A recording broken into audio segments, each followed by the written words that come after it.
కాంగ్రెస్ తెలంగాణ కొత్త incharge Meenakshi Natarajan speed పెంచారా? పార్లమెంటల్ వారీగా నేతలతో చర్చించనున్నారా? త్వరలోనే రిపోర్ట్ తయారు చేసి ఏఐసీసీకి పంపనున్నారా? మీనాక్షిపై కాంగ్రెస్ నేతలు ఏమనుకుంటున్నారు?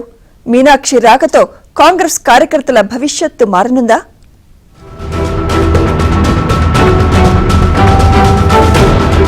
కాంగ్రెస్ తెలంగాణ వ్యవహారాల ఇన్ఛార్జ్ మీనాక్షి నటరాజన్ పనిలో వేగం పెంచారు.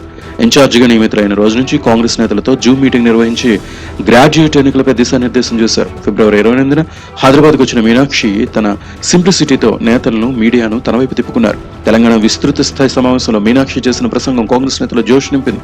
పార్టీ అధికారంలో లేనప్పుడు కష్టపడ్డ కార్యకర్తలకు పదవులు ఇవ్వాలని, కార్యకర్తలకు తాను ఎల్లప్పుడూ అందుబాటులో ఉంటానని హామీ ఇచ్చారు.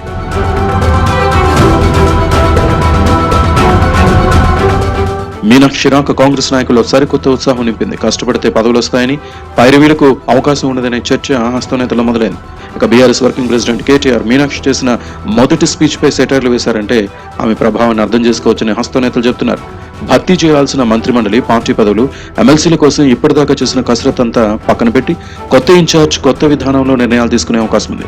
కాంగ్రెస్ లో ఎన్నో ఏళ్లుగా ఉంటూ పార్టీ కోసం ఎంత కృషి చేశారు, పార్టీకి ఎంత విధేయతగా ఉన్నారు, భవిష్యత్తులో పార్టీ కోసం ఎంత మేరకు ఉపయోగపడతారనే అంశాలను పరిగణలోకి తీసుకుని నియామకాలు ఉండే అవకాశం ఉందని హస్తనేతలు అభిప్రాయపడుతున్నారు.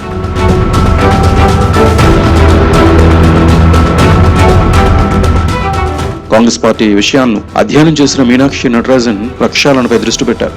తనకు తెలంగాణలో చాలా మంది కాంగ్రెస్ నేతలు తెలుసని, తెలియని వారిని తొందరలోనే పరిచయం చేసుకుంటానని చెప్పిన మీనాక్షి పార్లమెంటు వారీగా సమీక్షలు చేయాలని భావిస్తున్నారు.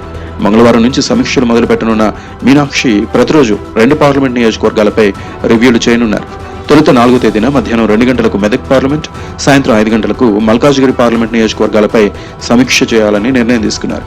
ఆయా పార్లమెంట్ నియోజకవర్గాల్లో ఉన్న మంత్రులు, ఇన్ఛార్జ్ మంత్రి, ఎమ్మెల్యేలు, ఎమ్మెల్సీలు, కార్పొరేషన్ చైర్మన్లు, పోటీ చేసిన అభ్యర్థులు, డీసీసీ అధ్యక్షులు, ఇతర నాయకులు తప్పనిసరిగా సమీక్షా సమావేశాలకు హాజరు కావాలని గాంధీ భవన్ సిబ్బంది ఆహ్వానం పంపించారు. వారంలో ప్రతిరోజు 2 లేదా 3 నియోజకవర్గాల నాయకులతో సమీక్ష నిర్వహించి అక్కడ పార్టీ పరిస్థితులు, సమస్యలు, పరిష్కార మార్గాలపై మీనాక్షి దృష్టి పెట్టనున్నారు.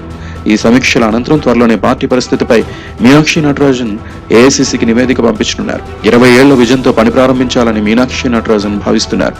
మీనాక్షికి ముందు, మీనాక్షికి తర్వాత అనేలా కాంగ్రెస్ ఉంటుందని హస్తం నేతలు అభిప్రాయపడుతున్నారు.